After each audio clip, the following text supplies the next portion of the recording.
बड़ी खबर कोलकाता से, जहां प्लास्टिक गोदाम में आग लग गई। गोदाम में भीषण आग से अफरा तफरी मच गई। आग बुझाने के लिए मौके पर फायर ब्रिगेड की टीम पहुंची हुई है और आग पर काबू पाने की कोशिशें की जा रही हैं। इस वक्त की ये बड़ी खबर, तस्वीरें आप देख रहे हैं टीवी स्क्रीन पर। कितनी भयावह आग यहां पर लगी हुई है वो आप इन तस्वीरों में देख सकते हैं। ये आग की लपटों में घिरा हुआ गोदाम नजर आ रहा है और प्लास्टिक गोदाम था। जाहिर है भारी मात्रा में यहां पर जो प्लास्टिक का कच्चा माल था वो रखा हुआ था। ऐसे में लगातार जब आग लगी तो तेजी के साथ आग फैलती चली गई। और ये तस्वीरें भी आप देख रहे हैं कि रात में जब आग लगी उस वक्त की तस्वीरें और ये थोड़ी देर पहले की तस्वीरें आपके टीवी स्क्रीन पर है। किस तरह से यहां पर आग की लपटों को लगातार बुझाने की कोशिशें की गई। और एक और बड़ी खबर का रुख कर रहे हैं। जम्मू कश्मीर में आतंकी संगठन जैश का ठिकाना मिला है। सेना ने सर्च ऑपरेशन चलाकर जैश के ठिकाने का पता लगाया। जम्मू कश्मीर के किश्तवाड़ में ये जैश का ठिकाना सेना को मिला है। जैश के ठिकाने से 3 महीने का राशन भी मिला है। बड़ी मात्रा में आटा, चावल, दाल समेत कई खाद्य पदार्थ मिले हैं। खुफिया सूत्रों के मुताबिक उनके आकलन के हिसाब से यह ठिकाना आतंकी संगठन जैश-ए मोहम्मद के सैफुल्लाह ग्रुप का हो सकता है, जिसमें सैफुल्लाह को मिलाकर कुल 3 से 4 आतंकी हैं। सूत्रों के मुताबिक ये सभी सामान सुरक्षा बलों को किश्तवाड़ के चतरू इलाके के जंगल में स्थित जैश के ठिकाने पर मिला है। खुफिया एजेंसी के आकलन के मुताबिक बरामद राशन कम से कम 4 आतंकियों के ग्रुप की करीब 3 महीने की जरूरत पूरी करने के लिए पर्याप्त था। यानी इस ठिकाने को जैश-ए मोहम्मद का ग्रुप लंबे समय तक इस्तेमाल करने की फिराक में था। और बड़ी खबर का रुख कर रहे हैं। बड़ी खबर आपको बता दें, नए बीजेपी अध्यक्ष नितिन नबीन की ताजपोशी आज संभालेंगे बीजेपी के राष्ट्रीय अध्यक्ष का पद। बीजेपी मुख्यालय में आज एक बड़ा कार्यक्रम रखा गया है, जहां सुबह 11:30 बजे चुनाव प्रभारी नितिन नबीन के नाम का औपचारिक ऐलान करेंगे। इस मौके पर प्रधानमंत्री मोदी वहां मौजूद रहेंगे और पीएम के साथ साथ तमाम बड़े नेता नितिन नबीन का स्वागत करेंगे। तस्वीरें आपके टीवी स्क्रीन पर। बीजेपी का नया बॉस कौन? नितिन नबीन। औपचारिक ऐलान आज हो जाएगा। आज ताजपोशी होगी, प्रधानमंत्री मोदी मौजूद रहेंगे और देश भर से कार्यकर्ता पहुंचेंगे। बीजेपी अध्यक्ष पद के लिए निर्विरोध, बिना किसी विरोध के नितिन नबीन चुने गए हैं और आज उनके स्वागत में यहां पर एक बड़ा कार्यक्रम, अभिनंदन कार्यक्रम रखा गया है, जहां देश भर से बीजेपी के कार्यकर्ता पहुंचेंगे। तो बीजेपी के राष्ट्रीय अध्यक्ष के तौर पर नितिन नबीन की ताजपोशी आज की जाएगी। एक भव्य कार्यक्रम आज बीजेपी मुख्यालय में रखा गया है। सुबह 11:30 बजे उनके नाम का औपचारिक ऐलान हो जाएगा। तो बीजेपी को आज पार्टी का अगला राष्ट्रीय अध्यक्ष मिल जाएगा। लेकिन इस बार के चुनाव में एक ऐतिहासिक चीज हुई। ऐसा पहली बार हुआ जब पार्टी के संस्थापक सदस्य लाल कृष्ण आडवाणी और मुरली मनोहर जोशी मतदाता सूची से बाहर रह गए। हालांकि इसके पीछे कोई सियासी वजह नहीं है, बल्कि तकनीकी कारण है। आडवाणी और जोशी फिलहाल दिल्ली से राष्ट्रीय परिषद सदस्य हैं, जहां अभी संगठनात्मक चुनाव नहीं हुआ है। जब तक दिल्ली में मंडल, जिला और प्रदेश स्तर के चुनाव नहीं हो जाते, तब तक राष्ट्रीय परिषद के सदस्यों का चुनाव नहीं हो सकता है। हालांकि बीजेपी के दोनों ही वरिष्ठ नेता मतदाता सूची से भले ही बाहर हों, लेकिन ये मार्गदर्शक मंडल में सक्रिय रहेंगे। बिहार से आने वाले नितिन नबीन को जब 1 महीने पहले पार्टी का कार्यकारी अध्यक्ष नियुक्त किया गया, तभी ये साफ हो गया था कि पार्टी के अगले बॉस 45 साल के नितिन नबीन ही होंगे। नितिन नबीन के लिए कुल 37 नामांकन पत्र दाखिल किए गए। इसमें 36 पत्र राज्य और केंद्र शासित प्रदेश की तरफ से थे, जबकि एक नामांकन पत्र बीजेपी संसदीय दल की तरफ से दाखिल किया गया। हर नामांकन पत्र पर 20 प्रस्तावकों के हस्ताक्षर थे। नितिन नबीन को नई जिम्मेदारी मिलने पर परिवार बेहद खुश है। मुझे पूर्ण विश्वास है कि वो जिस पद पर भी रहेंगे उसके साथ पूरा न्याय करेंगे और समर्पण भाव के साथ काम करेंगे। मंगलवार की सुबह 11 बजे बीजेपी मुख्यालय पर पीएम मोदी समेत तमाम प्रतिनिधि जुटेंगे और तभी नितिन नबीन अध्यक्ष पद की शपथ लेंगे। और अगली बड़ी खबर नोएडा से, जहां इंजीनियर युवराज की मौत के मामले में लापरवाही पर सीएम सख्त हैं और नोएडा अथॉरिटी के सीईओ लोकेश एम को पद से हटा दिया गया है। सीएम योगी ने जांच के लिए 3 सदस्यीय एसआईटी गठित की है। एडीजी जोन मेरठ के नेतृत्व में जांच कर 5 दिन में रिपोर्ट देगी एसआईटी। दरअसल नोएडा में युवराज की मौत के बाद प्रशासन की लापरवाही पर गंभीर सवाल खड़े हो गए हैं। अब तक नाले में गिरी सॉफ्टवेयर इंजीनियर युवराज मेहता की गाड़ी को बाहर नहीं निकाला जा सका है। हादसे के वक्त युवराज करीब 80 मिनट तक मदद के लिए चिल्लाते रहे, लेकिन सामने मौजूद रेस्क्यू टीम होने के बावजूद उन्हें वक्त रहते नहीं बचाया जा सका।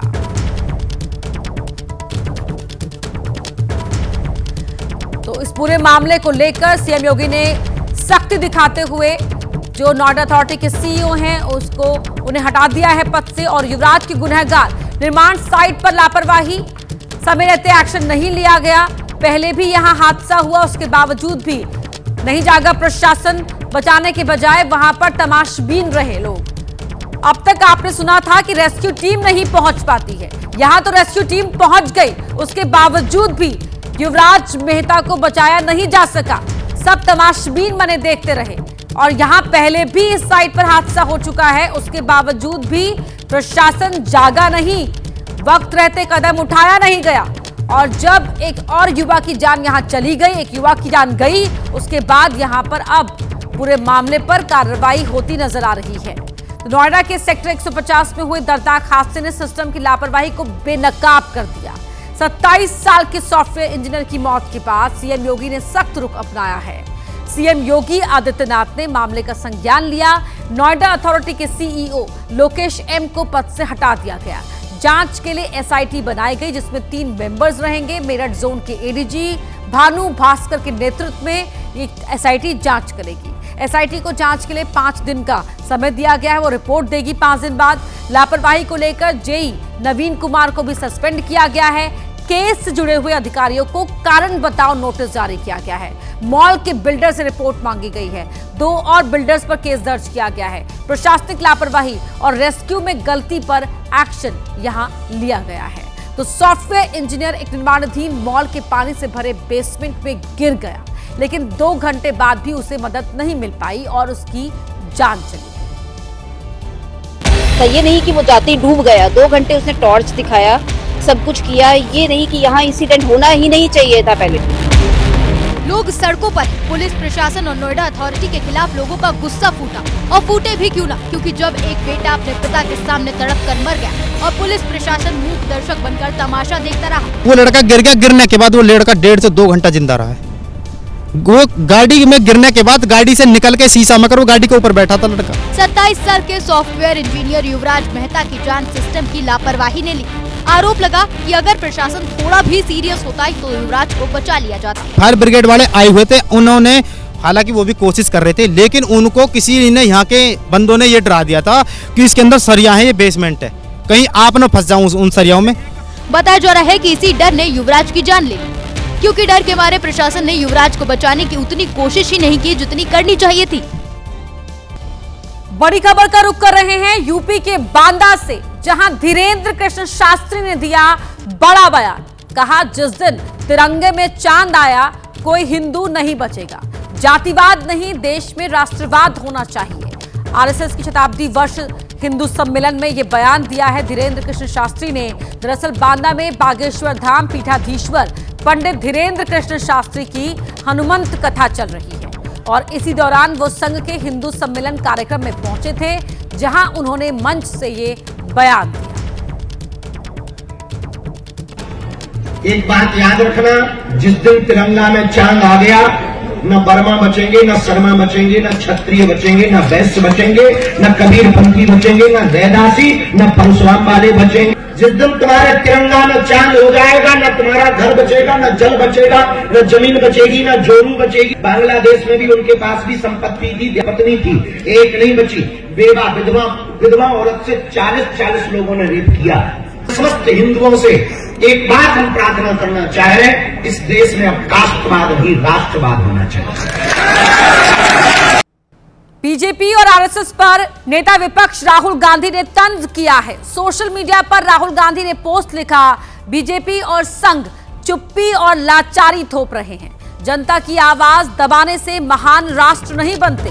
हम इस तरह लोकतंत्र को खोखला नहीं करने देंगे। संविधान में सभी को अपनी बात कहने का हक है। कांग्रेस लोगों के अधिकारों की रक्षा कर रही है।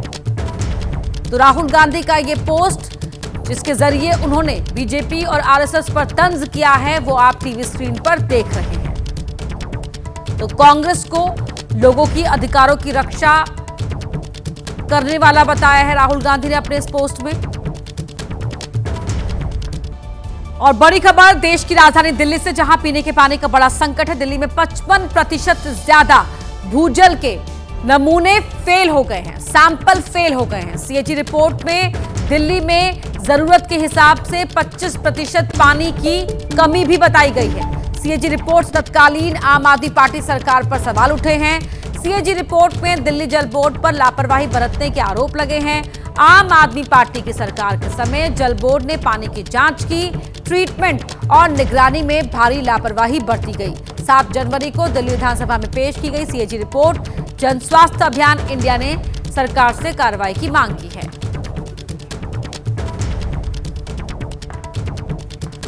और अगली बड़ी खबर मुंबई से, जहां पर फिल्म अभिनेता अक्षय कुमार के काफिले की कार से हादसा हो गया। मर्सिडीज कार ने ऑटो में टक्कर मार दी। हादसे में 2 लोगों के घायल होने की खबर है। बताया जा रहा है कि हादसा उस वक्त हुआ जब अक्षय कुमार शूटिंग खत्म कर वापस घर लौट रहे थे और उनके जो एस्कॉर्ट कर रही थी उन्हें गाड़ी, उस गाड़ी से ये हादसा हो गया।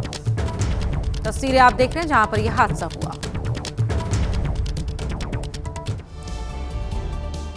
और अगली बड़ी खबर मध्य प्रदेश के टीकमगढ़ से, जहां पर भीषण सड़क हादसा हुआ है। बाइक और कार के बीच ये टक्कर हुई है।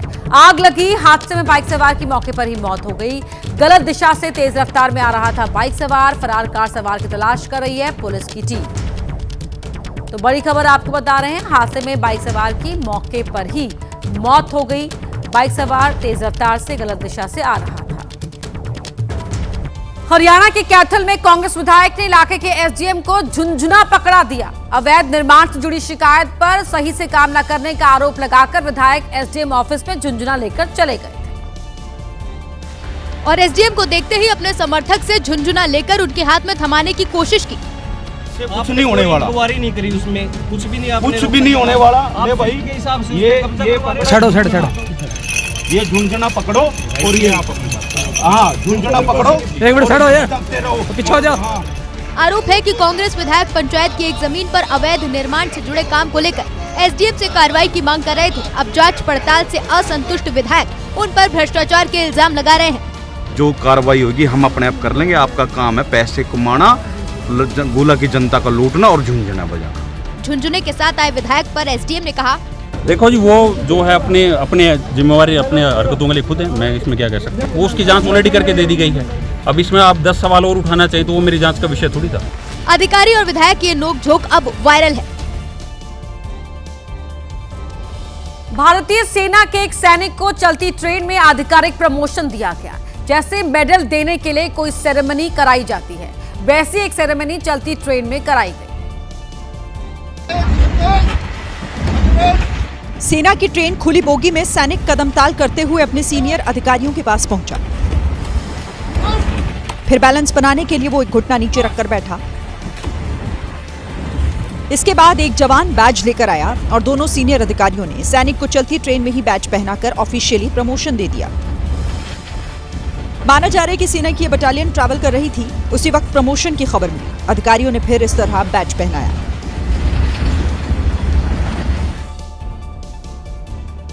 राजस्थान के सवाई माधोपुर में एक महिला ने अपनी बच्ची को कुत्तों के हमले से ऐसा बचाया कि अब उसकी बहादुरी एक मिसाल बन गई। अगर महिला ने हिम्मत नहीं दिखाई होती तो उसकी बच्ची के साथ कुछ भी हो सकता था। क्योंकि आवारा कुत्ते ने गोद में बैठी उस बच्ची को लगभग अपनी ओर खींच ही लिया था। वो तो गनीमत रही कि महिला ने बच्ची के आगे हाथ अड़ाकर कुत्ते को उससे दूर रखा। कुत्ता उसे लगातार काटता रहा, लेकिन मजाल है कि महिला ने उसे अपनी बच्ची को छूने भी दिया हो। आखिरकार महिला से हारकर कुत्तों का झुंड वहां से निकला। फिर भी बेटी की सुरक्षा का डर ऐसा कि कुत्तों के जाने के बाद भी वो महिला काफी देर तक उसे सीने से लगाकर बैठी रही। बताया गया कि हफ्ते भर में कुत्तों ने शहर के केशव नगर कॉलोनी में 5 लोगों को काटा, लेकिन प्रशासन अभी तक जागा नहीं। राजस्थान के कोटा से गुजर रही एक ट्रेन में उस वक्त दहशत फैल गई जब यात्रियों के बीच सांप दिखने की चर्चा होने लगी, लेकिन जब सांप पकड़ में आया तो हर कोई हंसने लगा। कोटा रेलवे स्टेशन पर सांप पकड़ने वाली टीम अपना सामान लेकर मुस्तैद थी। जैसे ही दयोदया एक्सप्रेस प्लेटफॉर्म पर आई, टीम फौरन इसी कोच के अंदर गई और जब तलाशी पूरी हुई तो पुलिस वालों के हाथ में रबड़ का सांप नजर आया। सांप के डर से लोग इस कदर घबरा गए कि पूरा कोच ही खाली हो गया। बच्चे जो खेलते हैं वो वाला सांप नहीं है और ये रबड़ का सांप है। बच्चे अगर मान लो छोटा बच्चा है तो खेल रहा है ट्रेन के अंदर, तो ये डर पैदा हो गया था कि कहीं ट्रेन में सांप तो नहीं है। एक बच्चा सांप से खेल रहा था और गलती से उससे सांप सीट के नीचे गिर गया, जिसके बाद पूरे एसी कोच में बैठे लोग डर गए। जब बीजेपी नेता के घर से नोटों के बंडल वायरल हुए तो पूरे इलाके में नेताजी की चर्चा होने लगी। अच्छी बात यह है कि नेताजी इसे एआई वाला वीडियो नहीं बता रहे हैं, हालांकि वो जवाब दे रहे हैं जो जवाब किसी के गले नहीं उतर रहा। नेताजी कह रहे हैं कि उनके साथ 1,43 लाख रुपए की धोखाधड़ी हुई है और वो किसी तांत्रिक के चक्कर में फंस गए थे। तंत्र मंत्र वाले हैं, ये सब उल्टा सीधा कर रहे हैं। ये बनारस से संबंधित एक व्यक्ति है, वही वायरल करा रहा है, वो पैसा नहीं।